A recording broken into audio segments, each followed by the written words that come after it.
and go. Alrighty. Hi, everybody. Welcome to tonight. I'm so excited you guys could join us. I'm here with Hannah Whitten, who is the author of For the Wolf, which is back here, and it's beautiful and wonderful. So Hannah has been writing to amuse herself since she could hold a pen, and sometime in high school, she figured out that what amused her might also amuse others. When she's not writing, she's reading, making music, or attempting to bake. For the Wolf is her debut novel. It is also a New York Times bestseller. I want to put that in there now so everyone knows that it is awesome. And she lives in Tennessee with her husband and children in a house ruled by a temperamental cat. So welcome, Hannah. Thank you so much for being here tonight. Thank you for having me. So excited. So first off, let's just talk about all the ins and outs of For the Wolf because it's just so good, guys. It's so good. So if you could just tell us a little bit about the book for people who aren't me and aren't like obsessed with it, and the initial spark that set you off on writing it. Sure. So For the Wolf is the story of Rudaris, or Red. She's the second daughter of a cold, snowbound kingdom in the north that is bordered by a magical forest called the Wilderwood. Second daughters being born to this kingdom are really rare, and when one is, she is owed to the wolf in the Wilderwood on her 20th birthday in order for him to keep the monsters that are within the wood at bay for, until another second daughter comes along. So Red is ready to go. She has this magic within her that she doesn't really know how to control, and it really scares her. So she actually thinks that the best thing for her and for everyone that she loves is to just not make a fuss and go into the forest the way that she's supposed to. But once she does that, she learns that the wolf is not the monster that she thought he was going to be, and that the magic within her is actually really important, and she needs to learn how to use it. And awesome. It is awesome. That was the best I've ever pitched that book. Wow. Go ahead. That was fantastic. That just summed it all. That was perfect. So, and the inspirations for it were basically, and here we go. I lost my ability to pitch. It was just in that one thing. Now I'm going to say a lot, but it was like the themes of agency and purity in a lot of classic fairy tales and wanting to take those things and mess with them. And she does. And it's like just fantastic. So this might be like sort of a rehash, but like, so as booksellers, we're always trying to find the best way to sell books we love to our customers. And obviously I am obsessed with this book, guys. But I want, if you could be like standing in front of excited readers, how would you sell your book to them? I have pitched it to people before as fairy tale soup. You got Red Riding Hood, you got Beauty and the Beast, you got Snow White, there's some Bluebeard, there's some Sleeping Beauty. So if any of those things are things that you're into or just riffing on those things, you're probably going to dig it. I have also pitched it as if Brand New made a Red Riding Hood concept album. So there's that. We got a lot of feelings. A lot of feelings, a lot of scary trees. If you like feelings or scary trees, you'll probably and really, guys, it's just so awesome. So awesome. So I know that there's going to be a sequel because you just have to taunt us at the end with it, but fine, whatever.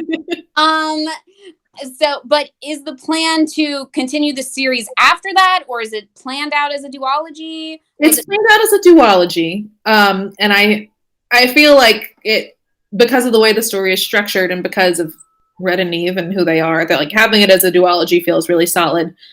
But, like never say never. If I was ever given the opportunity to write more in that world, I definitely would. So yay. I'll throw that out there. I'm assuming this, but was it always your intention to write a series? It was actually, I queried the book as a standalone. Ooh. And then whenever I connected with my agent, one of her edit notes was that she really loved Neve and kind of wanted to see more of Neve's story and felt like she was a character with a lot of depth who kind of deserved to have a chance to tell her story. So she was like, so what would you think about revising it into a duology? And I was like, I would think yes. So as it was originally conceived, it was a standalone, but from the point that I connected with my agent, we were really like shopping it around and revising it and stuff. It's always been planned as a duology. Nice. That's really cool, because that kind of goes into my other one, is that like it's kind of like a series versus standalones in fantasy, and there aren't a lot of standalones that I can think of in fantasy. Why do you think that fantasy sort of attracts series books instead of standalones? I think a lot of it is just because of the amount of world building that an author does in a book. They don't want to just use it for one book. So, yeah, because when you're putting together an entire world like that, there's obviously things that you're going to come up with that you can't fit in one book. And if you have the opportunity to do more, you're going to want to do more. And a lot of, when you're making a big world, the story is also big. And so I think that it's just the genre itself kind of lends itself to being long-winded because you're just making so much that you want the opportunity to share it with other people. That is so true, because really a lot of fantasies, like, man, if they tried to cram it all into one book, it would be overwhelming. It would be gigantic. Like, what? It's like, I don't know how you'd even sell that book to people. They'd be like, especially since fantasy tends to often deal with like really epic level of stakes. Like it's always like the world is going to end, or we're going to topple this empire and stuff like that. So it's stuff that's just the whole story is very hard to fit into one book. It is. Now, this is a little segue, because I have noticed sort of a trend with duologies recently. Now, that I've noticed more in the YA area, but yours is a duology in fantasy, and there have been more duologies coming up. Do you think that that's a trend because people are getting tired of necessarily waiting to finish like readers are getting tired of waiting to, finish the story, finish the end of the series? So say, hey, there's only 2 books. So, we won't be waiting forever like George R.R. Martin is making everyone. Oh, George. Just make peace with it, guys. Accept the end of the TV show and just make peace with it. But that's what we're going to get, pals. I feel like there's like a practical answer and then a like reader answer. And like the practical answer would be that people often do wait to buy books until the series is complete. So, having less books that people are waiting to come out means that you get more sales more quickly because of that. But also, I think that, like we were saying, where sometimes you have too much story to fit into one book, there are cases I can think of where it's like, okay, so you had too much to fit into one book. So they're like, make it a trilogy, but it probably would have been better served as a duology. Because just because you have too much for one book doesn't mean you have enough for 3. So kind of having, and I didn't, until I started like pursuing traditional publication, I didn't even really know that a duology was a thing. So I feel like having something for every amount of books that you might want to write is just better for everyone, because then you can fit how much story you have into how many books you need, and you don't have to stretch it or condense it. You just have what you need. Yeah, that is a really good answer, because because that makes sense. Because you're right. You read some and you're like, why is this a trilogy? Filler. Why doesn't it like why wasn't it just like 2 books? It's like, and you're right. Like there are some people who like they don't necessarily want to commit to a whole series until they know they're actually going to get the whole series. Which, I get it. It's like especially with fantasy, because just fantasy books in general tend to be longer than other genres. And so it's like, well, if I want to commit to this really long book, Yeah. I should probably want the whole series to know that, okay, this is how it ends. Like, I don't need 8. There is an end in sight. It's like, oh my goodness. But yes, so that is great. So my next thing more about your book itself is because I love like all things fairy tale retellings. Like I was saying before we started, I absolutely love it. So I read a lot of them, like seriously. Pretty much anytime I start reading and it says fairy tale, it's a fairy tale retelling of, and I'm like, okay, I don't need to read anymore. I'll just Yeah. like I don't even know what I don't need. It's like they're like, oh yeah, I don't know. I didn't read that far. It's like it was like the first sentence. I'm like, well, yeah, but I stopped after fairy tale retelling. What I needed to know. It's like so.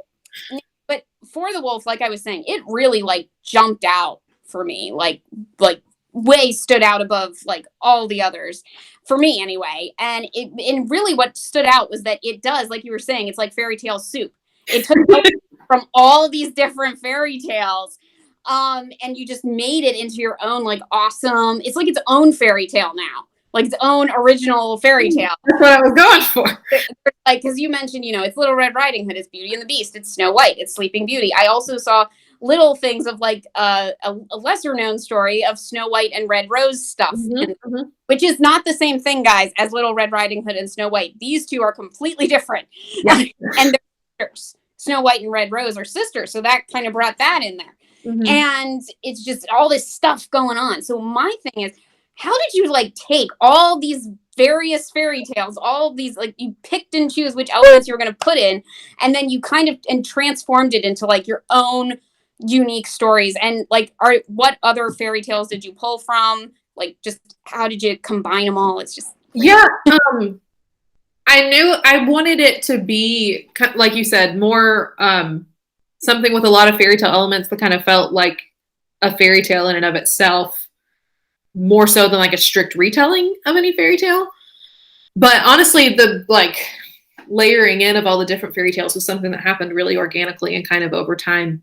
Because I started focusing really heavily on the Little Red Riding Hood fairy tale, to the point where there was a scene in the very first draft where there was like these things that Red was meeting in the woods that was like the what big teeth you have, what big eyes you have thing that were super, super creepy. And I still wish I could have found a way to keep them, but I could not. But I focused pretty hard on that fairy tale through like the first draft. And then as I was revising, kind of more elements of Beauty and the Beast started to come in, especially with like the mirror that Red has in the tower that she uses to see Neve. And then whenever I was revising more and we started to give Neve kind of more of her own story and kind of build out her character more versus her just being a foil to Red, is whenever we started bringing in kind of like elements of Snow White, where Neve is Snow White, but she's also the evil queen, which I really enjoyed doing. And then like the other second daughters kind of had like that Bluebeard element. So it was something that just happened really naturally. And I feel like once I started kind of putting myself in that fairy tale mindset to work on the book, just pulling in those other elements started to feel organic, and that just all fit together really weirdly. Like they were all like different pieces of the same story to begin with. And I think that too kind of goes back to how themes of like purity and agency and doing what you're supposed to do are all things that are very prevalent in those stories. So whenever those are the themes that you're wanting to poke at, they all come together really well. And it's so true. And it really is. But I love also how you kind of turned them all on their head, because like it's basically Red is just not accepting she goes to the woods, but when she gets there, everything is different than what she thought. So then okay, well, I'm not going to just accept this, whatever path is laid out for me lying down. There has to be another way. Yeah. And it's like, yeah, taking it back, feminist time. I'm going to do. And I wanted to do too, like there's really two distinct halves of Red's story, where you have before she goes to the wood, where she is very much like, I'm going to do what I was told. I'm going to do what I'm supposed to. But the reasons that she's doing them are her own. Like, it's not because that's what she's been told to do. So then whenever she gets to the wood and it's kind of like this new lease on life that she didn't think she was going to have, is when she decides that she's not going to do that anymore. And she's going to figure out what she wants this life that she wasn't supposed to have to look like. So that was a distinct thing that I wanted to do. So it was just so awesome. And because you're right. She's gonna do what she's been told. But yeah, because that is the other difference, is that she's doing it because she has her reasons. Yeah. Like, not just the reasons of everybody else. Mm-hmm. Which is not something that was seen in the classic fairy tales. Like, you don't really decide the girl's head. It's like in the woman's head. And I was like, oh, yeah. And then she's like, all right, I'm going to take it. All right. So then another thing that we were talking about earlier before we started this was that, fairy tale retellings have just continued to be increasingly popular. Like, and as a result, the market is really saturated with these types of books, especially I see it in fantasy, as well as in adult and young adult fantasy. It's like just everywhere. So why do you think there's such an interest in these types of stories? And do you have any tips for budding writers to make their books stand out like yours does? Get a really good cover designer. Yes. But I think that because these are kind of stories that are in the zeitgeist, like everybody has sort of a working knowledge of them, that it then becomes natural for people who are geared towards storytelling to want to mess with them and want to kind of bend them and see how else you can make it come out. So I think that's why, like, fairy tale retellings and, mythologically inspired stories and things like that are just always going to be around, and people are always going to be doing something different with them. Like, just because of the way that culture changes and the way that people think about things change, like we make those stories evolve with us. And so, I think that's something that people are just inclined to do, because you want to find a way to keep pieces of the stories that you were told whenever you were young, but you come to a point where you realize that maybe what you were given is not the best. So you want to fix it. And then as far as making a book stand out, my best writing advice that kind of blanket covers everything is to be your own target audience. Just write what you want to read. That was a lot of the reason why I ended up writing Wolf, was I wanted a very specific kind of story, and I couldn't really find anything that scratched that itch. So I wrote it instead. And I think that is really what people should focus on, is just write what you want to read. Do all the things that make you happy, and it'll make somebody else happy too. Oh, so great. Totally makes me happy. I'm so excited about that one. I'm like, just like, why? Because, guys, as a bookseller, we do get like advanced reader copies from the publishers to review and stuff, which means I have read this book even before it came out, which means I'm waiting extra long. Because sorry. But that's probably one of the best compliments you can get, Hannah, though. I'm like, where is it? Yes. Your brain thrills me. Oh my goodness. So, and I really want to talk about, though, the actual world in your fantasy novel, because it's just such great world building. Everything is so beautifully written. Everything's all dark and creepy, and it's like this, it's really the perfect what a fairy tale is supposed to be, which is all dark and creepy, and there's death everywhere, but it's like, but your world is just, it's so immersive, really. Thank you. Your writing just brings it to just life. It just is so great. So how really were you able to craft this world to make it like really come alive for readers? And then if you have any tips for budding fantasy authors on how they can also do that, that would be great too. Yeah, I'm very much a character first writer. Whenever I'm originally drafting something, it is, the characters are just kind of like doing things in a void. So I feel like a lot of my setting and world building is just kind of building scaffolding around the character things that I want there. So a lot of the magic system, a lot of the way that the world was structured and the forest and stuff like that, it was pretty much all like starting with Red and Eamon and working outward. For like, this is how I want their story to go. So I have to build a structure around it that makes sense for this story to do what I want it to do. And I feel like whenever you kind of start from the middle and build outward versus starting outward and building into the middle, you often are going to have a richer story just because you're not kind of having to reverse engineer your characters into working with your world. You're doing it the opposite, which for me as a reader is more rewarding just because I am such a character person. Like I watched all the Vampire Diaries. Like I'll follow a good character to the ends of the earth, even if the scaffolding around it is falling apart. So that would be my world building advice, is kind of just knowing what you want your characters to do, knowing who they are, and then working back from that to how you want the world to work around them. That is awesome, because it's very true.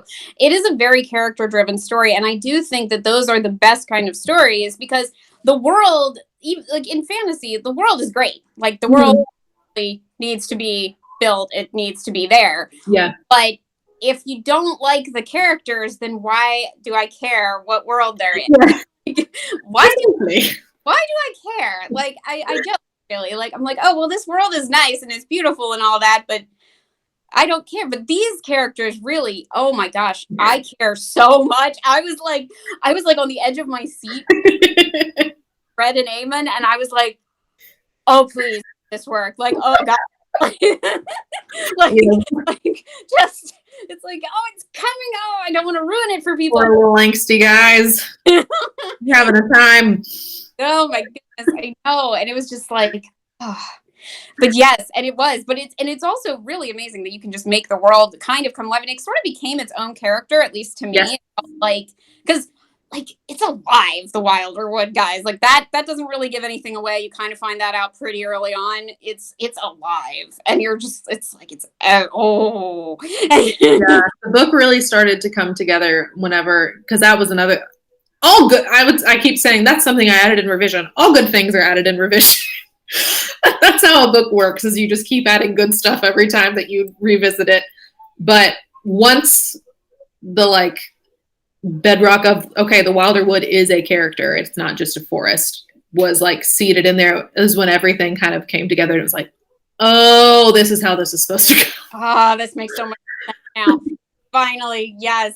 Oh, yes. And you were saying earlier before we started that you actually prefer revising over drafting. Oh, so much. Is that? Oh, man. And it's probably because of the way that I draft is just chaos.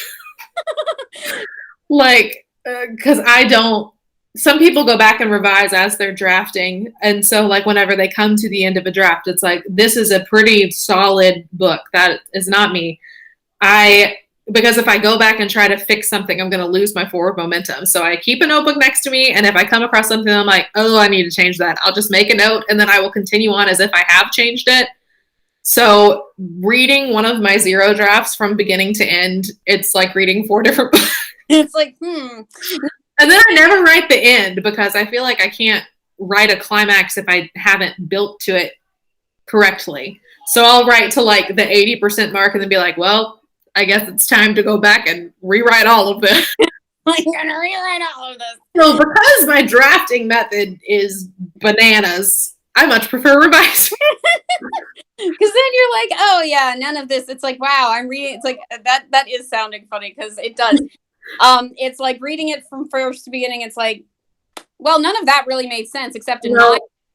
It's like, it makes sense to me, but I don't know if it'll make sense. Man, I got to make everything make sense for everybody else. Yeah, half the time I literally end up going back in like a brand new draft and being like, well, That was a good shot. That was a good shot from the top. It's like, all right, now we start all over, which I find also it sort of surprises a lot of early on writers when they like just start that you actually most of the time you just scrap your entire like draft zero. Like Yeah. the idea that there even is a draft zero to some people, it's like, yeah, no.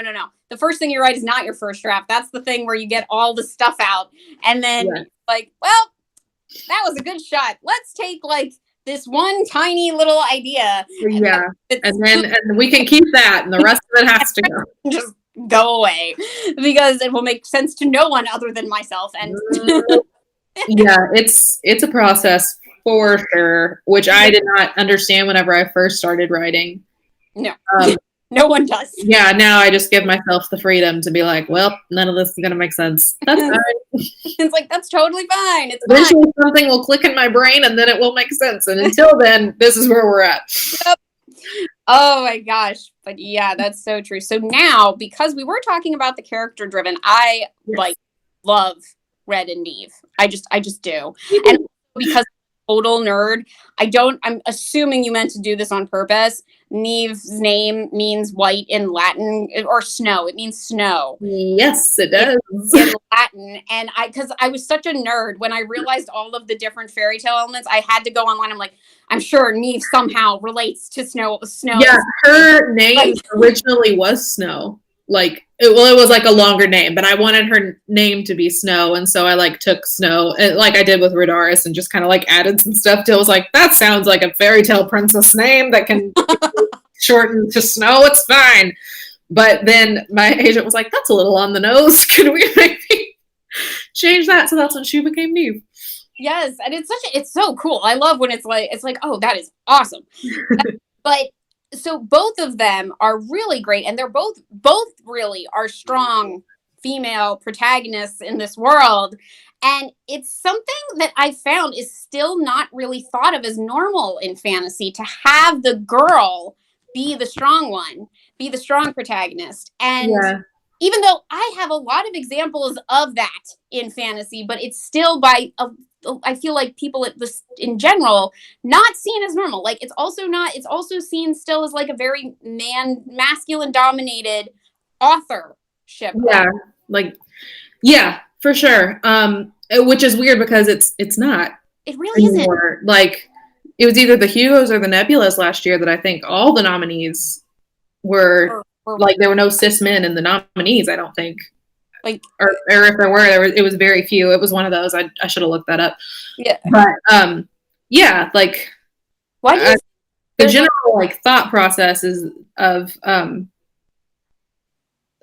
like adult fantasy and sci-fi being a very like white cis man dominated genre, whenever the people who are doing the most lauded work in that genre now don't fit into that at all. No. Yeah, and I feel like some of it has to do with, if you're not a big fantasy reader, whenever you hear the word fantasy, you think like Lord of the Rings.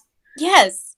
And so I feel like that's a big reason why a lot of people still think of the genre that way, is just because like the general zeitgeist thinking of fantasy is like very sword and sorcery, like Lord of the Rings, Wheel of Time if you're real spicy, like the Chronicles of Narnia. So all things that are very like white man centric. Yes. But that's just not what the genre looks like anymore. So it isn't. I implore everyone to really look at those adult SFF sections. Like there's so many women authors, so many strong females, and Red and Neve, both of them. I know this is focused mainly on Red, and I'm assuming that the one is probably focused more on Neve, just because she does give the title. There's a little teaser at the end of it's for the throne, which would be Neve. So, but they both really are really good examples of really strong female characters. And so this kind of also ties into I'm assuming you did start out and you wanted it to be an adult fantasy. Like it was not going to be young adult. It was going to be an adult one. Whenever I first drafted it as new adult, back when we all thought that was going to be a thing. Yeah. So that was what I originally wanted it to be. I did end up revising it down to YA for a time, because that's what I was told to do, because they were like, new adult's not a thing. You're probably going to want to do it. And I was like, okay. So I aged it down. It never quite fit mold, though. I couldn't see it as a young adult. I definitely it never.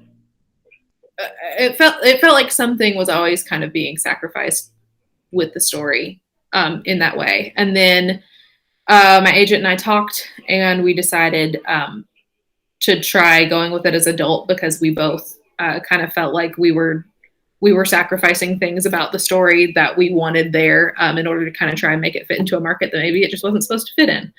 So that's what we did, and it felt very much like that's where it was always supposed to be. And it was always, despite this like amount of time that it spent as a YA book, it was originally conceived of, and I think always meant to be, an adult book. Yes, I would say it's definitely adult book, guys. It is, but so that actually brings into, at the bookstore, we've actually had discussions about the fact that in YA, there's like a huge amount of like everywhere you see in fantasy and sci-fi YA, you see female authors, female protagonists, even though some of the time when I read a YA book, I'm like, is this really supposed to be YA? Because a lot of books that kind of fit are kind of in that crossover space, and I think that For the Wolf is more like a crossover book. Like Red and Eve are 20. Like, it's very much, they're still young adults. Like, they're just not teenagers. They're not teenagers. And there's so many books like that do kind of get shoved into YA that would probably be better served by having a new adult category, or by just going full on adult. And there's like this thing, like the general, like it's a general discussion just going on with publishers, is that when publishers see a fantasy that has a female protagonist, they really try to push it into the YA genre. And even when it's not published as YA, a lot of people like to call it YA. Yeah. And I'm like, okay, that's so basically, like, even if it really shouldn't be, like, I've read some YA where, okay, I could see this, but I also could see it as originally these characters were a little bit older, and they made them, instead of like, early 20s, they decided to push them down to like 17. Yeah. Where, like, I don't see the 17-year-old. I see an early 20s person having to be 17 in order. So what are your thoughts on that? On like publishers kind of pushing the female protagonist into YA fantasy, even if maybe they shouldn't be, like, they could be an adult. Like, yeah, I don't know. I think a lot of it comes down to market, and like just it being like a business decision. Just because we have been, publishing as a whole has been on such like a big YA fantasy bubble. Like, those are kind of the books that really break out, that have huge fandoms, that get big old deals and stuff like that. So I think that a lot of it is just kind of trying to capitalize on that, on like the audience money that's there. I honestly think that's most of it. But it is telling whenever women fantasy writers are still going to be called YA, regardless of whether that's what you're actually writing or not. How you were saying you were told to try to write For the Wolf as a YA. Yeah. Not a YA book. Yeah, and I think too that like goes back to just the general conception of what adult fantasy is too. Just because For the Wolf is super tropey, it's super female gazy. Like, it's not a sword and sorcery, we are on a quest to overthrow an evil wizard type book. Yes. Which is what a lot of people think of whenever you say that something is adult fantasy. So I do think that some of it is just people thinking that, like, if it's tropey, it's YA. Well, that's not the case. Yes. That is a very good point. Yeah. Cause it's like, if we're not doing something that is like Lord of the Rings or in like a quest format, it's like, it has to be YA. It's like, that's just not true. And it's just not true. And on some level, I mean, like, all books are books, and they have the people in them that are doing the things they do and are the ages that they are. And it's like, I feel like a lot of times it's silly that age categories always kind of differentiate like what kind of books can be somewhere. Yeah. Yeah. Yeah. I don't know how to like yeah. eloquently articulate that. Yeah. Yeah. It's like, and also the idea that just because something is tropey and it's like, it's not like as good. Yeah, that too. Like, that doesn't make any sense. Yeah.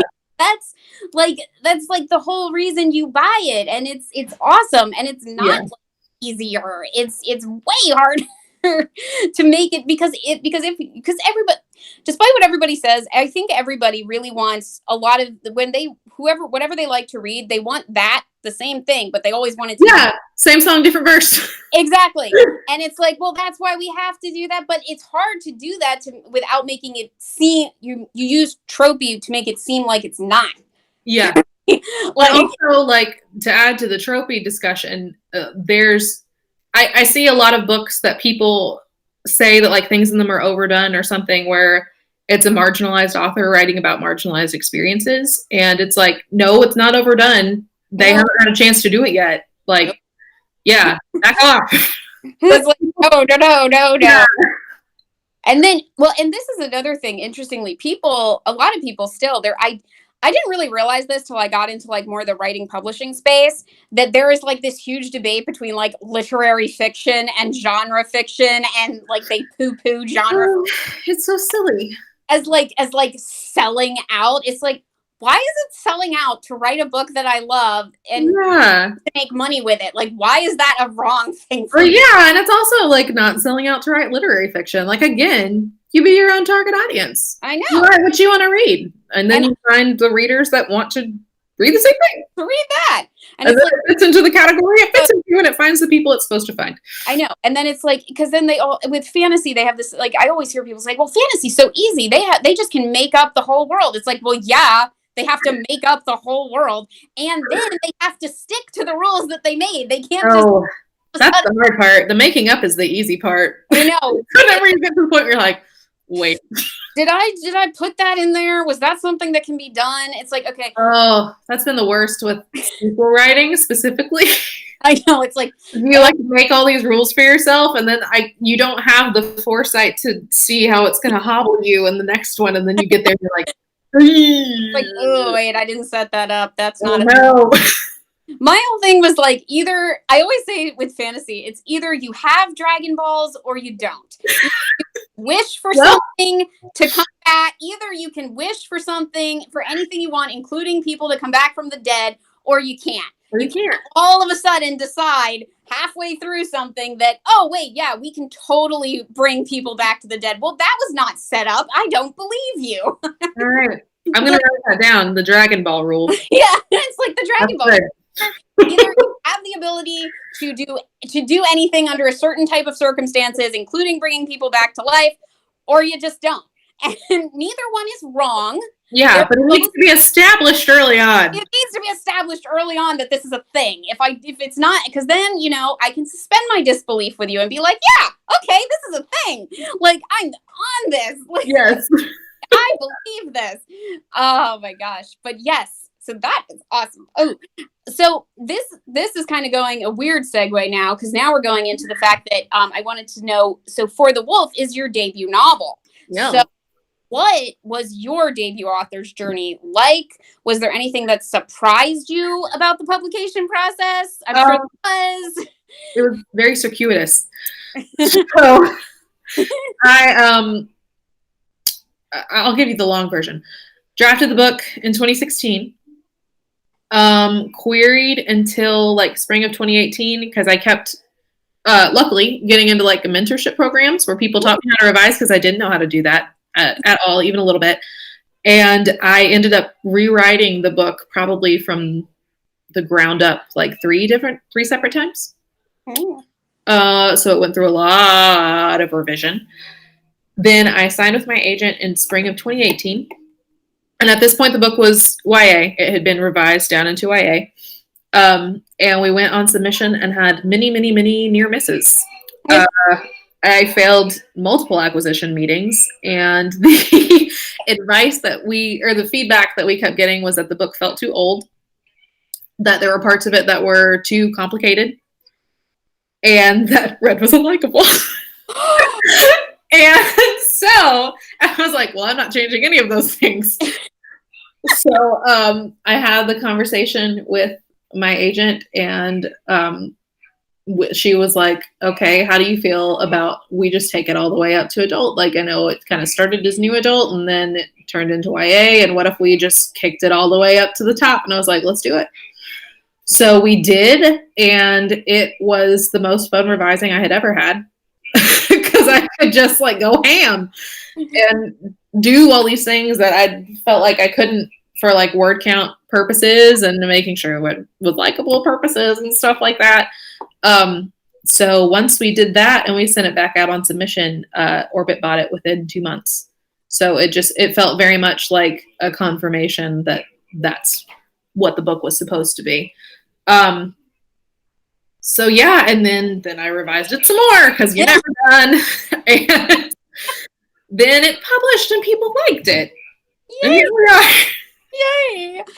And so my thing, how so now you're writing / revising your second book. Yeah. I know there is a thing in writing called like the sophomore slump, or like how has writing the second book differed from writing your first one? I've had less time to kind of bullshit around because I'm writing on deadline. So I ended up outlining, which is something that I had not done before, which was a revelation. that helped. So I outlined, and I just kind of hit the ground. I'm very much a workaholic, which is not good, but I get twitchy if I don't have something to work on. So basically I turned in Wolf copy edits and then immediately was like, okay, I'm going to start drafting the second one now. So I didn't really give myself time to get into a sophomore slump because I just hit the ground running immediately again. So I outlined and I drafted, and then I did my chaotic zero drafting, and then I revised it with my agent, and then my editor had it, and I just got back my notes from my editor. So the book is like in fairly good structural shape, which is new for me, for a book this young. So I was texting my writing group chat, and I was like, sorry, my kid's okay. I was like, I don't know if I have improved this much as a writer, if I just don't know what I'm doing. It remains to be seen, but things seem to be going pretty well. And I'm at the point with these characters and with this story where I could tell the things that weren't working. And so basically my edit letter was just like a confirmation of all the things that I already knew I needed to fix, which was helpful. Like there weren't any surprises. So now we're revising. It's going well. Knock on wood. Oh, it's been a completely different experience. And I mean, anytime you like know that you have people that whenever you don't know how to fix the book anymore, you can kind of throw it to them and be like, please help me. It's like always a different experience than whenever you're kind of like writing on your own before you sign with an agent and you're just like working with critique partners and stuff and like hoping that they also know how to fix it. It's like, yeah. So very different experience. But good, but a good one. Yeah, that's awesome. And then just because I really want to freak out about this with you is that your debut novel made the New York Times bestseller list, which was amazing. Like I was so excited when I saw it up there in our store's display for the bestsellers. I was like, oh my God. That was wild. Yes. What was that experience like for you? Like to just be like, oh my gosh, it's my debut novel. It's on the bestsellers list. What? It's been bananas. Is the best way to describe it.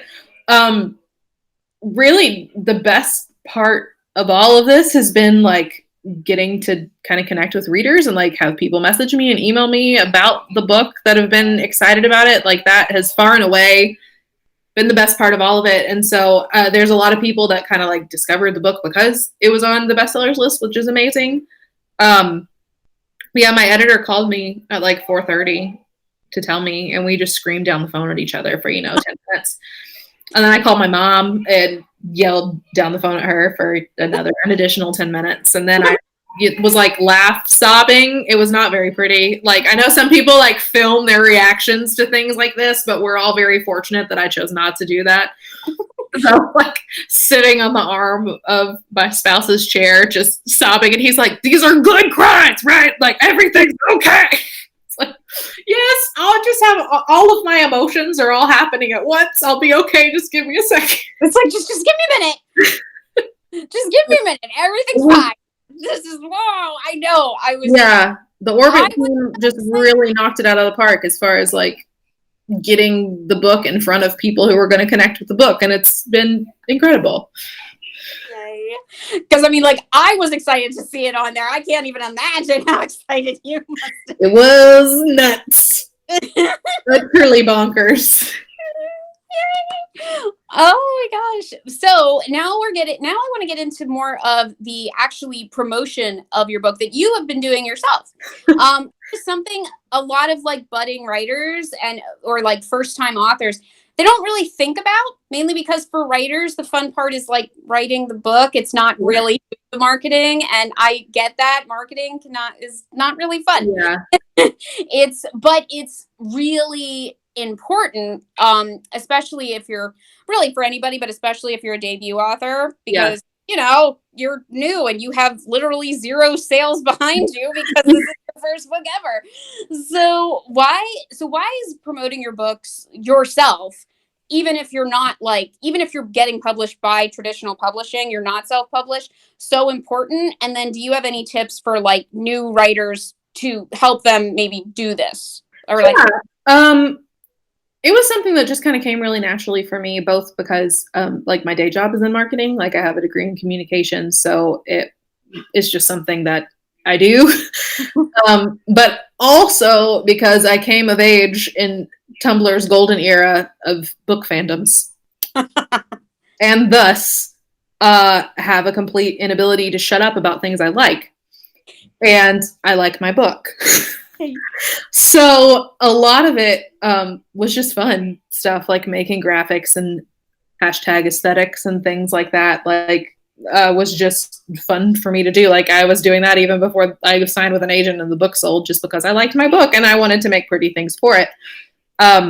So I guess that would be my best advice is get really familiar with Canva and Unsplash, where you can get royalty-free photos and just have fun. Like just have fun making stuff. And then you post it and then people like it. And then hopefully they'll buy your book. Yeah. Oh my gosh. And then another thing that you've been doing, and I'm going to do a little plug here for not just your event, but our next event is with your fellow author at I think she's at Orbit too. She's at Red Hook, so like Orbit sister publishers. Yeah. So Marissa Levine, that would be our next virtual event. She wrote The World Gives Way, which is also awesome. And I will also be interviewing her because I'm also obsessed with that book. Nice. So you've been promoting her books and her event like as well. And so why would, and she actually promotes you back too. We've been seeing that with like, oh yeah. So why is it so important for authors to promote and support each other's books as well as their own? Because like you feel like it's like, man, they don't want to do the marketing for their book, but then they're like, well, that's a lot even just for me. How do I do that? But it is so important. So why is that good? Again, with my inability to shut up about things that I like. So if I read a book and I really like it, I want to make stuff for it and talk about it. And like, thankfully that happens a lot with like authors that I really like too. But I feel like in traditional publishing, especially, it is really important to make like actual friendships with other authors, just because like trying to explain the way that publishing works to somebody who has no idea is the worst because so little of it makes sense. So you need people that understand what you're talking about, that you can commiserate with, and that you can just like get to know as people and be friends with. And then I feel like, you know, the promotion and the marketing and stuff like that is just kind of like a natural progression of that because you want to support your friends. But like the important thing is really finding people that you vibe with, and like not trying to like make friends with people that have a platform or whatever in the hopes that they'll like promote your stuff eventually. Like don't do that. Just be genuine and make genuine friendships with people. And, you know, posting about things that you like is a good way to do that. Yeah. Things that other people like. And then there's people that I've made, like Marissa, that I've made friends with because I got to read advanced copies of their books, and I literally just like come onto their social media like, hello, I really liked your book. Let's talk. So just doing that, put yourself out there. But yeah, you're going to have the best time when you make genuine connections with people. Yay. Oh, that's so cool. All right. So my next thing is actually, I hope it's a fun question. So fantasy, obviously, despite the rather lengthy books, it does attract very voracious readers. Like they really blow through things. And we always are getting like requests and recommendations by our customers for like other fantasy books, and even the ones that take our advice or recommendations, which is great, but then we run out of recommendations. Yeah. They read them all. They always want more. So for people who, you know, have blown through For the Wolf and are now like just waiting eagerly for the sequel, you know, it's not all me. Yeah. Do you have any recommendations for what these people could read after that? Like while they're real. So, one, Into the Heartless Wood by Joanna Ruth Meyer. If you are really into like spooky sentient forest type stuff, you'll love it. And her other work is excellent too. She has a pretty big back catalog. She's great. Also The Wolf and the Woodsman by Ava Reed that just came out. Another really, really good one that has like a really good solid romance plot. If that's what you're looking for. Hold on, I'm looking at my shelves also. Sorry.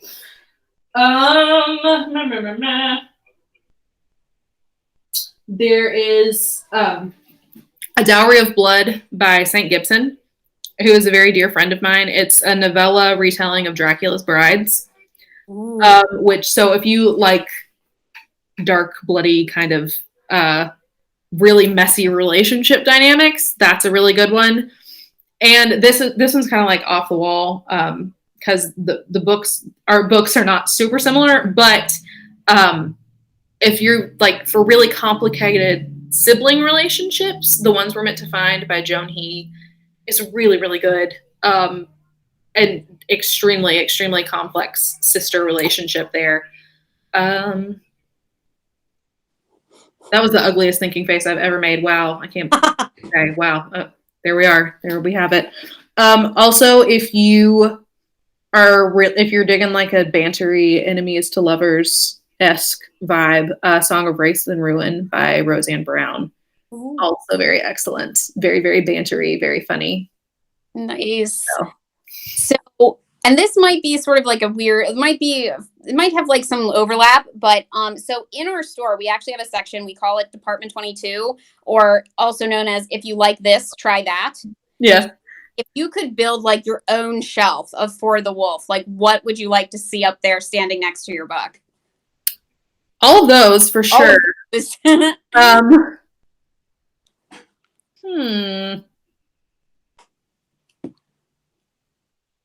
There is a book that I read, and I cannot remember the author's name, but it was called In the Nightwood. In the Nightwood, that's what it was called. And it was very much like a dark kind of green man, horned god thing going on. And I feel like if all the books that I just mentioned are like siblings to For the Wolf, this would be like a distant cousin, but it would still be kind of in that family of the kinds of things that I would want people to like think of in the same breath. So I'll say that one. That is- I look at my shelves again. Cersei by Madeline Miller. Oh, that is very interesting. I like that. Yeah. Just I really like the concept, and it's what I want to continue to do, of taking characters from mythology that were kind of bit players in other people's stories and giving them their own voice. So nice. I like that. I do. That is a great one. All right. So for anyone who's watching, we are coming up on the end, towards the end. So if you have been silent through all of this and have like a burning question for Hannah, please type it into the live chat so we can ask her. So my close to one of my last ones is, obviously we've kind of talked about it, but is there anything new you're working on that you'd like to share with us? I know you're working on For the Throne. Yes. Is that I'm working on other things. All of them are contractually secret currently. Ooh. But yes, I am working on other things. Yay. Oh my gosh. And you've already kind of taken us through where you are in For the Throne, which of course I'm so everyone keep me in your thoughts. Excited about this. But it is nice, but it still is nice to know you have things after that as well, because I will need something after that, Hannah. You're forever. To you. Just for me. Oh my gosh. Okay. So that, and then my final question for you, Hannah, is what is one of the most recent books you've read and enjoyed? Because I know you said you read like really a lot. But I could be really honest.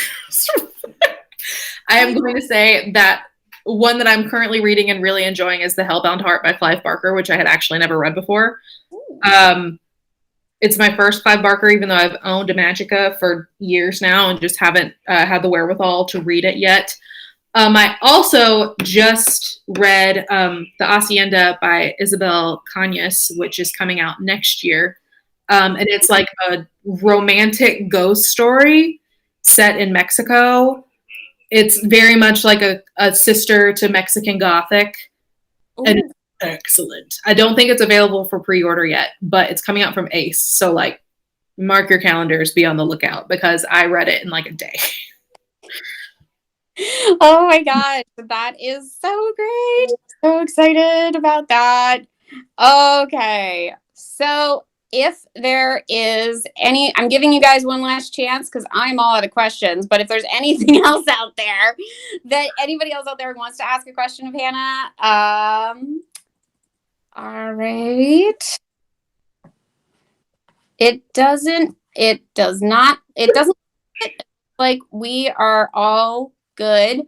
So, all right. So is all I've got, guys. And thank you, all of you, for coming and joining us. And, for anyone who's watching the recording of this, thanks for watching, because, it's awesome. But before we actually wrap up, I want to make a little, self pitch for the store here, guys, now, and for Hannah's book. So, Hannah, you can buy For the Wolf from us. It is awesome. And an extra awesome thing, Hannah sent us pretty, very original signed book plates, which you can get free with the purchase of her book, of her amazing book. And they're like really cool. I hope you guys can see these. Really the art is by at Lilithsor on Twitter and Instagram. She's incredible. Yes. So give her a follow. It is really nice, and I love that it is like, it's just, because sometimes we get book plates and they're just like regular. These are like awesome. And so she read the book. She read an early copy of the book and just like made that, which I flipped out when she tagged me in it. And then Orbit saw it and they emailed her like, "Can we license this for you? Can we have it? Oh my god." Because it's perfect. And so, yes, you can get a pretty, pretty little signed book plate along with your book, and you will enjoy this book because, guys, it's awesome. So, And you can order it from us. You can come into the store. You can buy there. You can also order on our website at townbc.com. You can also call us. Really, I just want people to get this book and read it. and read it and be awesome. And it's great. And yes. All right. So thank you so much, guys. We are all done, Hannah. Thank you so much for being here. Thank you for having me. This was super fun. Yay. All right, everybody. Bye. Bye.